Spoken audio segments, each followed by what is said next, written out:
Is IB right for you? Obviously, there's no straight answer, but here are some things you should consider. And by the way, my experience with IB, I was in the pre IB program in Ontario, so that means I did grade 9 and 10 in an IB school, which supposedly prepares you for the actual IBDP program, which starts in grade 11 and ends in grade 12. So I actually quit the IB program. I didn't want to do the IB program. So after grade 10, I went back to my old school and I didn't do IB. But here are my thoughts about whether it's a good idea for you.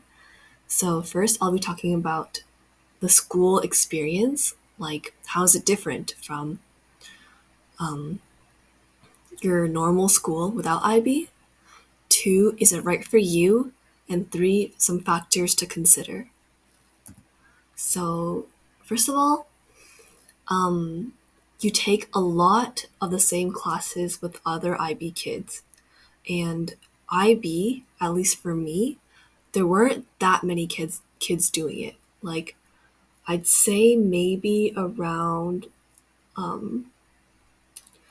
maybe like about 100 kids doing it, maybe slightly less, but thing is, you'll be surrounded with a lot of the same people a lot of the time. For example, English, math, and science, I know for those classes, everyone in your class is also going to be doing the IB program. And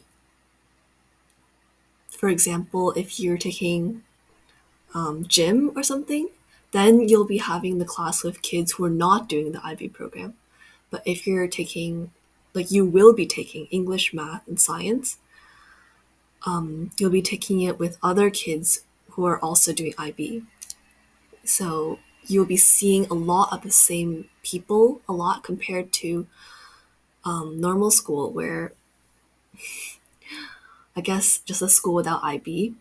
But if you do that, then you'll have a lot less of a chance of seeing the same people over and over again. The second thing is that you take, this is really odd, but you take grade 9 and 10 math both in grade 9. So that means in grade 10, you're actually going to be doing grade 11 math, which is functions. I thought this was kind of interesting because they don't really do that for English. Like, for English, you do grade 9 English in grade 9 and grade 10 English in grade 10, and also for everything else like science. But I know for math, you're doing grade 9 and 10 math in grade 9. Another thing that is different from regular school is CAS, TOK, EE, and IAs. So these are just acronyms for different things you have to do if you want to do IB. So first, CAS is Creativity Activity Service, and there's a certain number of hours of these that you must get. So these are just things that you have to do outside of school, but you have to do it in order to get your IB diploma. And you have to write like kind of like a reflection on how it went and like what you learned. So, for example, for service, you can be like volunteering and just write, you do it, and you are going to be writing some like your thoughts about it. And at any point of time, you have to be doing two out of the three things. So the three are creativity, activity, and service. And at any one time, you have to be doing two out of the three things. The next thing you have to do is TOK, and that's a class. And I'm not exactly sure what happens in this class, but from what I've heard, it's basically philosophy, discussing like how you know what you know. And the next thing, EE, that's an extended essay, and it's a 4,000 word essay, and it has to be about one of the subjects that you're taking. So it could be about math, English, biology, like those kind of things. You have to write that essay, and I think it's kind of like a research thing. And you also need to do 6 IAs from what I've heard. And an IA is kind of like a research paper where they give you a topic, but you have to figure out the whole question. Like, you can choose what the question is, and you can also choose how you're going to solve it. And it's basically kind of like a research paper, and you have to do 6 of them last time I heard, but I don't know if this has changed, but you definitely have to do IAs. So these are all the things you have to do that regular people who are not doing IB don't have to do. Okay, and is it right for you? So I just want to say that I don't see how doing IB will not take over your life. Like,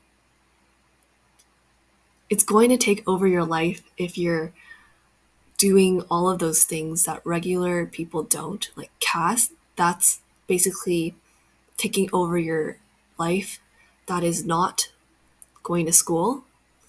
And you're also, obviously, IB is harder, right? So then you'll be studying possibly even more. So I think for me, I was just really surprised about CAS because it just seems a little bit unnecessary. But anyways, if you like committing yourself to something, like if you feel like really great about IB taking over your life, then you should do it. But if you want to have more free time and things that you don't have to do just because of IB, then I don't think you should do it. Another thing you should consider is that because you keep seeing the same people over and over again, it's really important that you get along with those people. So I've heard that some people, they have a really deep bond with those people in their class because you see them like every day, and it's just you have more contact with them compared to regular school. But another thing is that if the people aren't people you click with, that could also be pretty terrible because you'll be spending like a lot of your time with these people. And another thing is that the grading seems to be harsher because the curriculum is harder. Then I think it might be harder to get better grades. And if universities just care about your grades, then if you are not sure that you can get really good grades, maybe just stick with regular school because I'm pretty sure if you do regular school and get better grades than if you do IB and get worse grades, the universities will probably like that better. And here are just some really important factors that you guys should think about when you want to do IB. So, first of all, the teachers. This is really important because I think if you have a good teacher, like even if IB is like really, really hard, or even if it's really hard, if the teacher is good, I think that will make a huge difference in your experience overall. But if your teacher is not great, like for me, I didn't have really great teachers. They didn't really teach properly, and they didn't make the tests fair at all. Yeah, this is not a great spot to be in because IB is already harder. And if your teachers are not great, I think it's going to make your life harder. So if you know the teachers are good, then I would suggest doing it.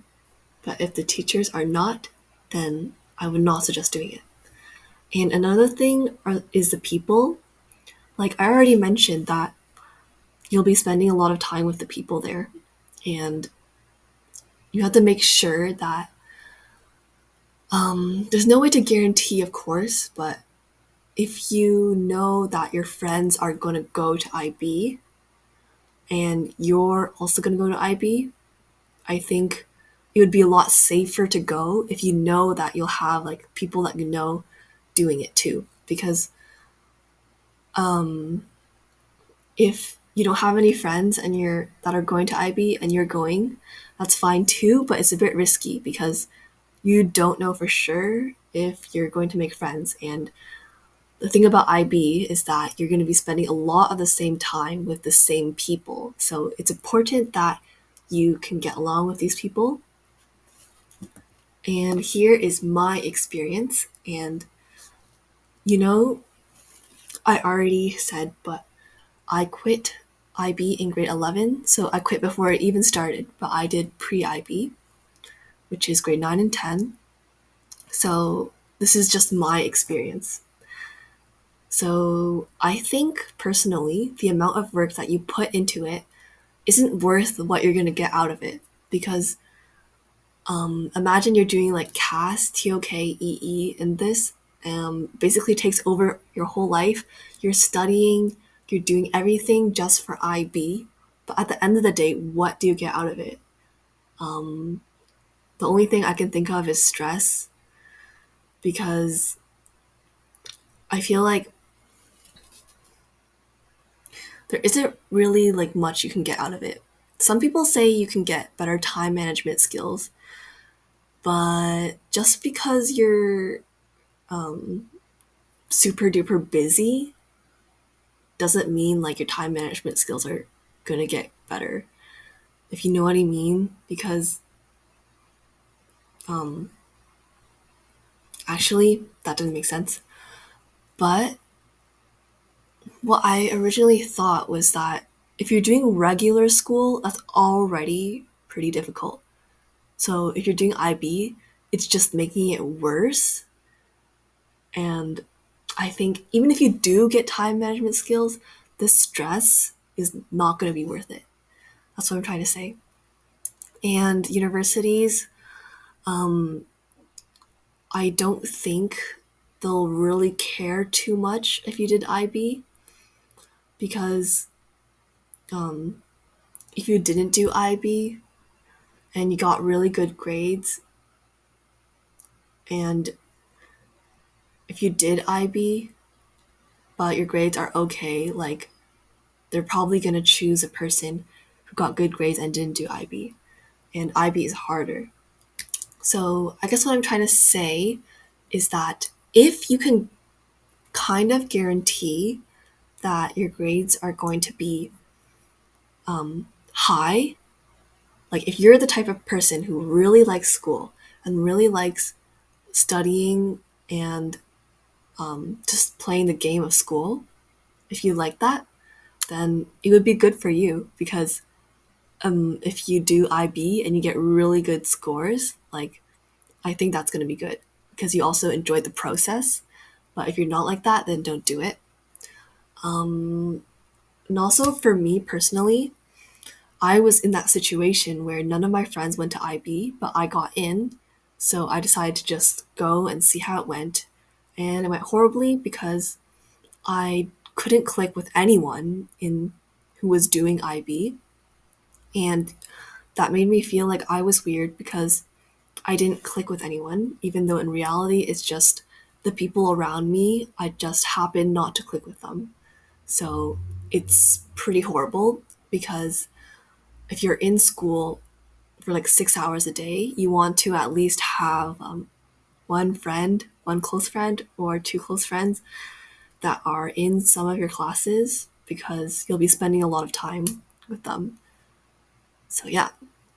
And also thirdly, I personally just wanted more control of my time outside of school. I wanted to, like, me, I want to learn Korean and Japanese and skate and play piano. And I just don't want that to be tied in with school because I want it. It's kind of hard to explain, but I want to feel like I'm doing this for me, and I don't want to feel like I'm doing this for IB, which I'm kind of scared that's what's going to happen if I continue with the program. So, this is the end. My main point would be if you are sure you can get good grades in IB, and if you have good teachers and good people in IB, you should do it. If you are not sure you can have good grades in IB, if you don't have good teachers and don't have good people, then you shouldn't do it. And that is it. Thank you for watching and have a great day.